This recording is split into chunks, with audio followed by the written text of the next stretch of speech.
Lawyers of Reddit, what's the stupidest case you've been asked to take on, and did you? My father is a patent attorney, and when I was around 14 he told me about a guy who wanted to patent the iPhone 3 because aliens had given him the design for it. My father told him that if the aliens originally designed, then they were the ones that had to patent it, not him. Genius. I had a client come in saying that he needed to sue Stu for robbing all his checks. When I asked him if Stu had a last name, he said no.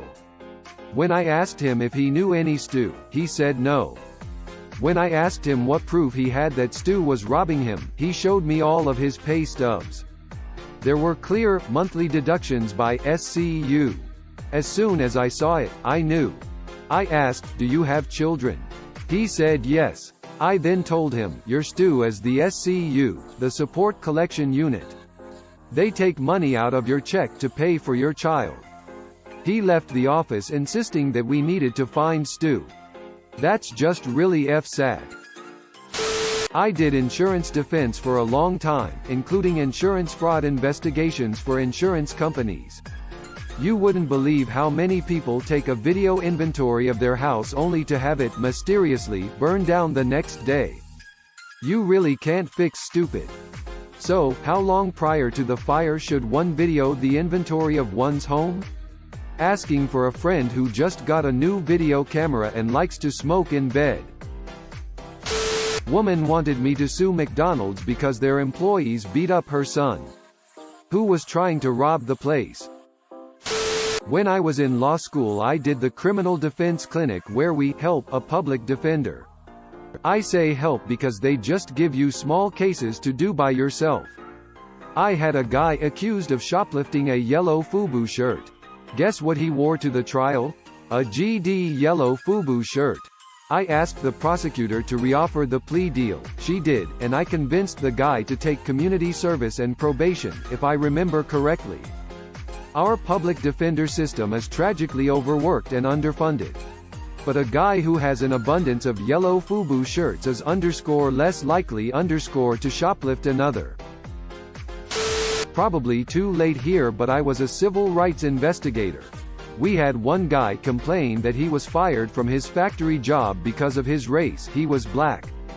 Owner of the factory said it was because the guy was smoking crack on his lunch break. Turns out he was smoking crack on his lunch break, but so were a few of his white coworkers, and they were not fired. The owner agreed to pay the guy 6 months of back pay and give him a neutral reference. That sounds like a really fucky case. Technically he was wrong, but technically he was correct. A lady in prison in my state tried to sue the State Department of Corrections for holding her against her will. Her lawyer wouldn't touch it. It takes a special kind of stupid to try that. I had a teacher that worked for a major video game publisher, one of the top 10 ones. He told me that when people tried to sue them for small amounts due to some game being bad, they would just pay whatever the person wanted. It was cheaper than dealing with the country's terrible justice system. Except one day a guy sued them because a game was bad. He was a law student, self-representing, and tried to throw the book at the company. They decided to make an exception for this guy. They instead threw the book back at him. The lawsuit kept escalating until both sides wasted lots of time and money. Then, as final stroke, they offered to settle in front of a judge. They're in front of the judge. They put the price of the game on the table in cash, and told the guy to just take it and stop bothering them. The judge thought it was very fair, and told the guy that if he refused that settlement he would be fined. Guy was very unhappy. He expended like $5,000 in bureaucracy and airplane fares to get $60. A lady once called asking us to sue her neighbors. They were using voodoo on her. Fortunately, she had psychic powers and thus knew what they were doing. I respectfully declined. Voodoo only works if you believe it does. Just tell any targets to stop believing in it, because believing gives it power. Client wanted to sue because there were no strawberries in her fruit salad which she bought from a supermarket. Thankfully a secretary was able to screen the call. She asked if the package said it had strawberries, and the response was, "No, but I thought it would have." I don't know how these people manage to make it through life. Without going into too many details, had a guy that wanted to bring a class action against the company that made his underwear, because he was convinced his underwear was the reason he had a crooked D. He assured us that as soon as the jury saw his D, they'd side with him. No, we didn't take it. He assured us that as soon as the jury saw his D. Crazy person, or extremely clever person with a very specific fetish. We'll never know. My mother said that at a law firm she used to work at many years ago they had received a call from a gentleman that wanted to file a lawsuit against Walt Disney. When asked why he was filing suit, he claimed that the Disney characters were coming out of the TV and stealing food from his refrigerator. They told him they'd take the case for an advance fee of $100,000 and never heard back from him. A guy found a rock in the middle of Melbourne CBD that he believed came from an underground volcano, therefore he discovered the volcano and he owned the volcano, and that the Melbourne City Council and indeed the Victorian government should pay him rent to live on top of his underground volcano. No, I did not take on the case. Fun fact, Australia is the only continent with no active volcanoes. I was called by a gentleman, I use the term loosely here, who wanted me to get his son-in-law out of jail from a drug possession charge. Before I could respond, he starts spilling the story. Police were called to the mobile home park for a domestic disturbance between the man and his wife. Call said he was beating the hell out of her in the front yard for the whole neighborhood to see, and they had better hurry. When they arrive on site, the man has calmed down and is sitting in his truck smoking a cigarette, and the woman was bloody, couple of broken bones, if I remember correctly, but was screaming from the front porch and throwing his personal items out the front door. As is regular habit, first thing the police do is ask if there are any firearms around they need to worry about since she has gone back inside.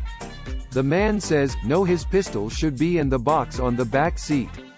Police ask him if they can open the box to verify it was there. He says sure. When they did, they find no gun, but lots of drugs.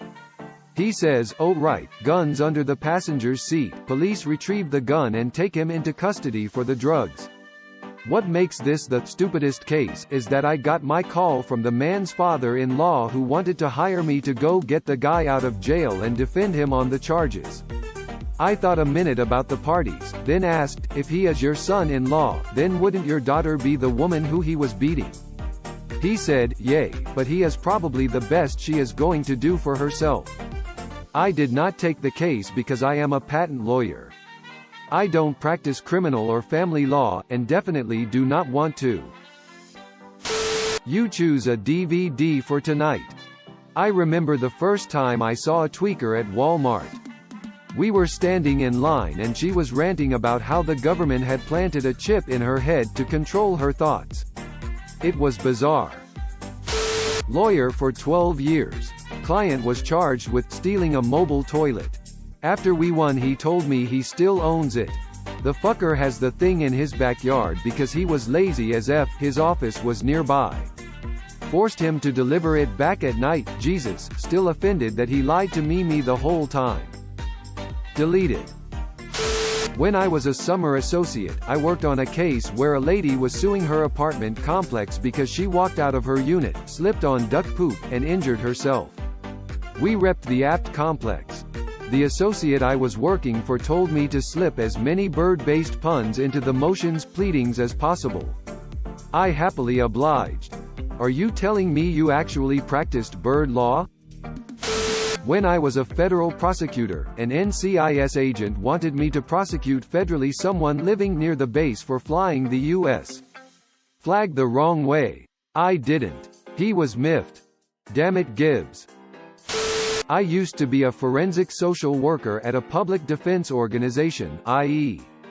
the people who provide lawyers for poor people when they get charged with crimes.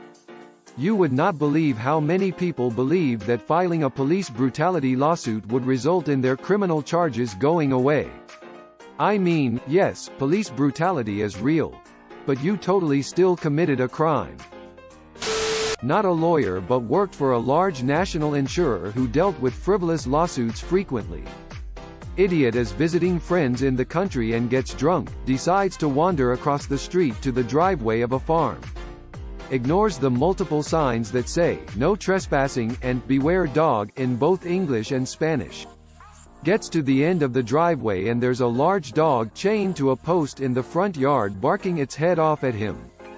Farmer comes out and tells the idiot to stay away from the dog. Idiot says something to the effect that he's good with dogs, and tries to pet the dog. Dog takes off his finger and the idiot drops his beer bottle as he runs back the way he came.